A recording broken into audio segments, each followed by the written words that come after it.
Chris Kirschner, welcome into the game. I hope you're doing well, man. Hey, how are you? Good. I'm just curious, talking to these recruits, do they enjoy the parade and the celebration as much as these Alabama fans did in Tuscaloosa? Yeah, absolutely. Big weekend for Alabama recruiting.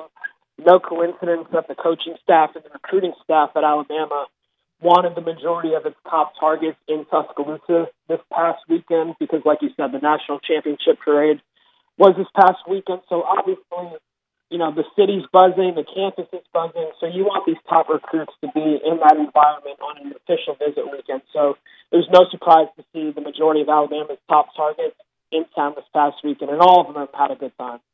Let me ask you, when you look at the biggest reaction, anybody taken back by, because obviously we've got some major prospects that I want to work our way through, but just anything crazy that you heard, the way that it happened, the way it went down, and just sitting there watching that big of a crowd, because it was a lot more expected than what I thought. I know you wrote about it. 40,000 fans was the at least estimated total there. Yeah, I mean, it wasn't too crazy on the recruits part, just because Alabama is expected to be in those situations pretty much every single year. So it wasn't like any of them were shocked by the reaction by the fans or anything like that. So again, I mean, it was a good weekend for Alabama just because they did get those top targets on campus and because the fans turned out in a big way, and that always impresses recruits. Let me ask you, when you look at these two high-profile defensive backs and from American Heritage, Plantation, Florida, Tyson Campbell and Patrick Surtain Jr., any word coming out of their camp about their visit here? Those two are likely going to stay silent about their trip, but from talking to people close to the Alabama program and close to both Campbell and Surtain, several sources actually told me that they believe that Alabama is the favorite to land both, but one of those sources said that it's likely that Campbell's going to do his own thing. He's been in Surtain's shadow now for a few years. He's obviously made a name for himself now. He is a five-star quarterback, but it's unlikely that both of them end up playing at the same school, even though several sources made it clear that they believe that Alabama is the favorite to land both. But if I was to project Alabama to sign Campbell or Surtain, my pick would be Surtain in this case. Alabama's been chipping away at LSU's lead over the past several months. LSU's been Surtain's leader for over a year. Strong family ties to Louisiana, especially in the Baton Rouge area for the Surtain family. But Alabama's been chipping away at LSU's lead. And this past weekend, definitely Alabama seized the momentum in his recruitment. He's going to be making his decision on National Signing Day, but as of now, I do expect Alabama to land the nation's number one cornerback. Wow, big news for the Crimson Tide. Certainly the momentum there. Let me stay with the number one prospect in the state of Alabama, Justin Ross from Phoenix City, Alabama. What are you hearing from Ross's visit this weekend? Yeah, another one that Alabama really knocked out of the park. I've talked to Ross several times over the year. It's always seemed like Alabama is definitely a school that he loves.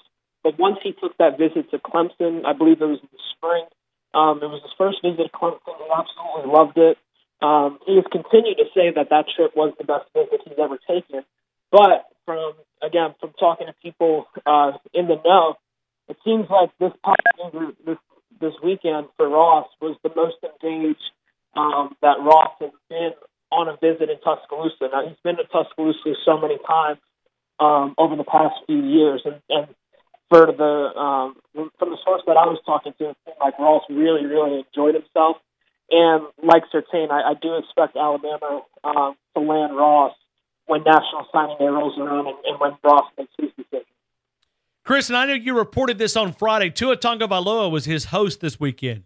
Yeah, I mean, what better host can you have for a top wide receiver target, which Ross has been now for about a year. So anytime you can hang out with a quarterback who obviously led Alabama back in dramatic fashion, throwing a game-winning touchdown in overtime, and have Tua as your host, I mean, that definitely has to make some sort of impression on a recruit, I think. So it was no surprise to see the coaching staff pair to be Ross's host this weekend. It definitely wasn't by coincidence.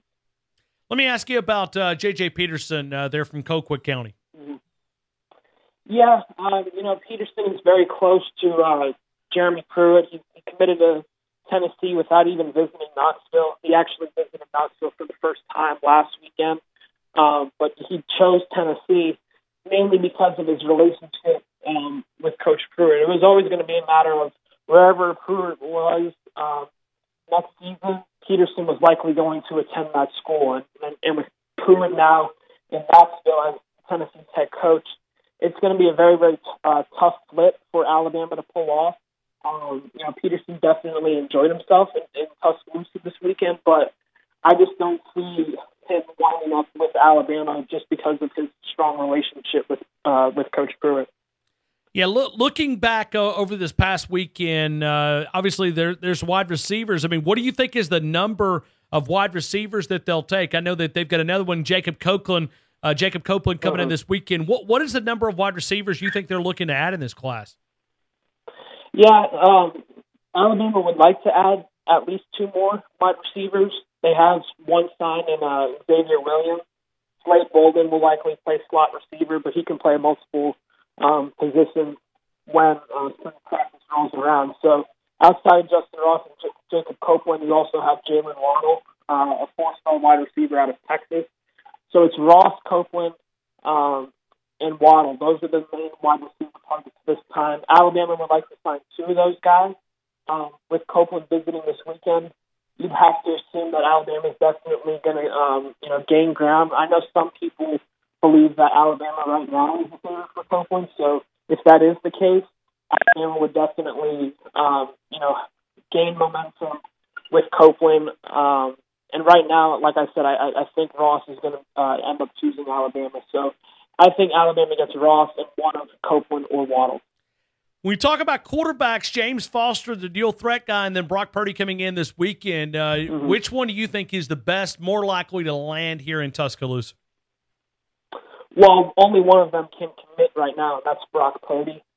He just picked up an offer, I think it was last week, 3-star prospect out of Arizona.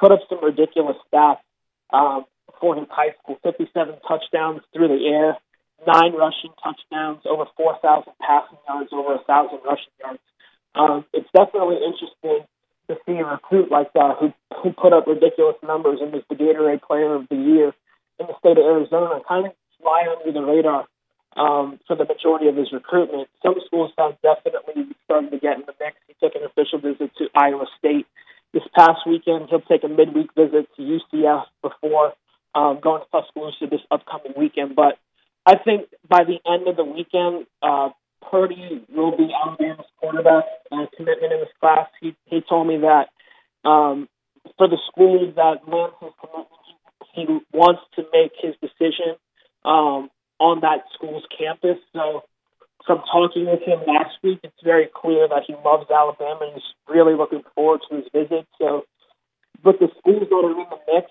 for Purdy, Alabama, Boise State, Iowa State, UCF, I mean, there's really no comparison with Alabama in those schools. So it would be a very big shock if he didn't end up committing to Alabama by the end of the weekend.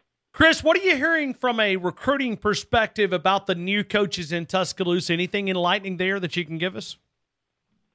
No, not yet.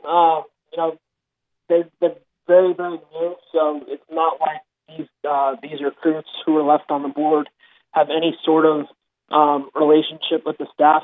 So it's very first impression based. So from what I've heard, I talked to Alabama commitment Quay Walker. He met with the new coaches.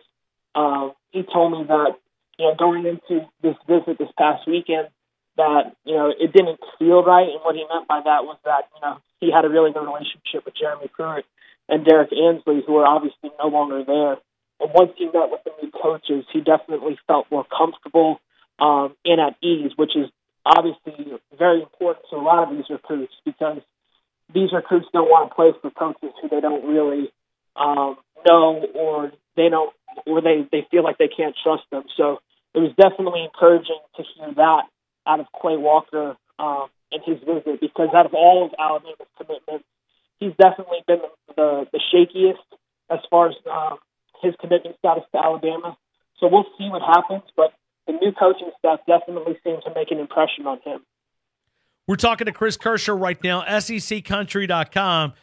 When you look at Alabama's commitment, if you were guessing, what is it, final 6, 7 spots that they've got available right now?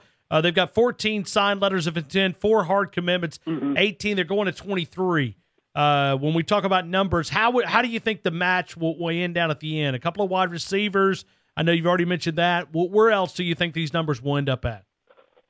Yeah, a quarterback, 1 offensive lineman, Nicholas Petit-Priere, 5-star offensive tackle, visited Tuscaloosa this past weekend. He's my pick to get that 1 offensive line spot. I already mentioned the 2 wide receivers, either 2 or 3 defensive backs. It's just going to be interesting to see how Alabama makes these numbers work. I know fans always ask me, like, well, how can Alabama fit all these guys in who want to commit in? Alabama makes the numbers work every single year, so I really wouldn't worry too much about where the numbers stand right now, but Alabama's going to make it work regardless of how many they can sign. We'll see what happens in the next few weeks until signing that.